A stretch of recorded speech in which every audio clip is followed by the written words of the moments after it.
Ok, lời này dương nâng cho đòi mê tí pi rồi bỏ dương. Chắc nó không mê tí pi rồi bỏ dương ở đây đại xung nâng bằng hai bóng bộ thằng ọc nên ở mê tí pi ní cứ dương riêng ông pi rồi bíp này cả bao cam vị thí Microsoft Word. Chắc cam vị thí Microsoft Word ta dương bao đòi rồi bíp nà khá. Biên vị thí chơi chán đã dương ai dương bao được cam vị thí Microsoft Word thì bàn. Lời nàyខ្ញុំសូមណែនាំអំពីរបៀបទី1របៀបទី1ក្នុងការដែលយើងបើកកម្មវិធី Microsoft Word យកមកប្រើគឺយើងបើកតាមរយៈ Taskbar ឥឡូវសូមបងប្អូនមើលជាមួយខ្ញុំ Taskbar គឺនៅកន្លែងនេះបាទនៅកន្លែងនេះផ្ទាំងមួយវែងនៅខាងក្រោមផ្នែកខាងក្រោមកុំព្យូទ័រនេះគេហៅ Taskbar អញ្ចឹងយើងមើលទៅលើ Taskbar យើងឃើញមាន icon មួយរូបកម្មវិធី Microsoft Word នៅកន្លែងនេះអញ្ចឹងនៅពេលណាដែលយើងឃើញ icon ហ្នឹងយើងគ្រាន់តែចុចនៅលើកម្មវិធី Microsoft Word នេះមកគឺកម្មវិធីវានឹងចាប់ផ្ដើមមកយើងតែម្ដងបន្ទាប់មកយើងរើសយក document ណាមួយមកនោះយើងនឹងអាចបើកកម្មវិធីនេះបាននេះគឺជារបៀបទី1ដែលយើងនឹងបើកកម្មវិធី Microsoft Word តាមរយៈនៅលើ Taskbar របៀបទី2ដែលយើងអាចនឹងបើកកម្មវិធី Microsoft Word គឺយើងអាចនឹងបើកនៅលើ desktop ក៏បានដែរនៅលើ desktop នេះយើងវាមានកម្មវិធីច្រើនប៉ុន្តែយើងរកមើល icon មួយគឺ icon កម្មវិធី Microsoft Word ហើយកម្មវិធី Microsoft Word ដែលខ្ញុំនឹងបង្ហាញបងប្អូននេះគឺនៅក្នុងឆ្នាំ 2013 អញ្ចឹងយើងឃើញ icon នេះហើយគឺយើងចុច double click ណាមានន័យថាយើង click ពីរដង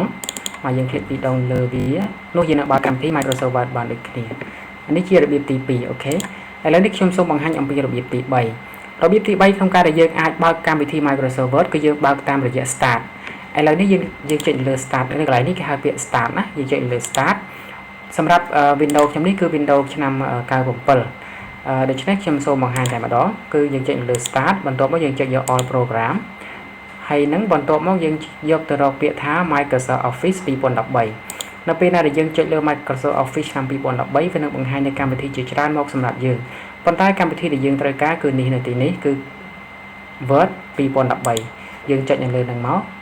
ដូច្នេះ Word ឆ្នាំ 2013 នឹងចេញមកដូចគ្នាដែរនេះគឺជារបៀបក្នុងការដែលយើងបើកកម្មវិធី Microsoft Word គឺមានរបៀបជាច្រើន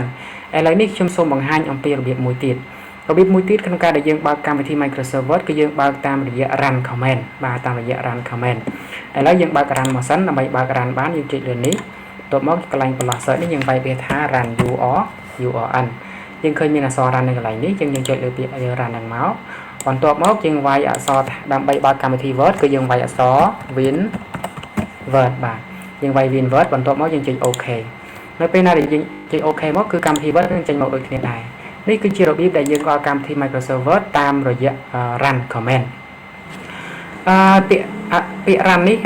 យើងអាចបើកផ្ទាំង run តាមវិធីមួយទៀតបានផងដែរគឺនៅលើ keyboard របស់យើ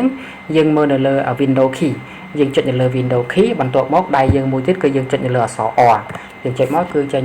run ផ្ទាំង run មកដូចគ្នាណាបាទអានេះគឺជារបៀបក្នុងការដែលយើងបើក run របៀបចុងក្រោយក្នុងការដែលយើងបើកកម្មវិធី Microsoft Word គឺយើងអាចបើកបានផងដែរគឺយើងបើកតាមរយៈ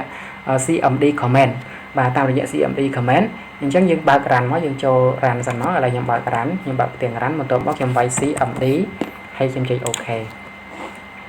អញ្ចឹងយើងបានផ្ទាំងនេះមកមួយអញ្ចឹងដើម្បីបើកកម្មវិធី Microsoft Word នៅក្នុងនេះយើងវាយពាក្យថា start យើងដក clear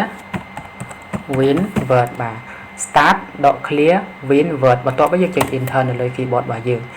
នៅពេលណាដែលយើងចុច enter នោះផ្ទាំងកម្មវិធី Microsoft Word វានឹងបង្ហាញមកយើងដូចគ្នាដូច្នេះនេះហើយគឺជារបៀបដែលយើងបើកកម្មវិធី Microsoft Word ក្នុងការដែលយើងបើកកម្មវិធី Microsoft Word គឺមានរបៀបជាច្រើន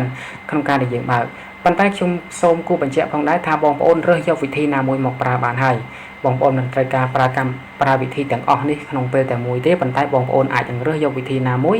ដែលបងប្អូនគិតថាស្រួលដែលបងប្អូនគិតថាមានភាពងាយស្រួលសម្រាប់បងប្អូ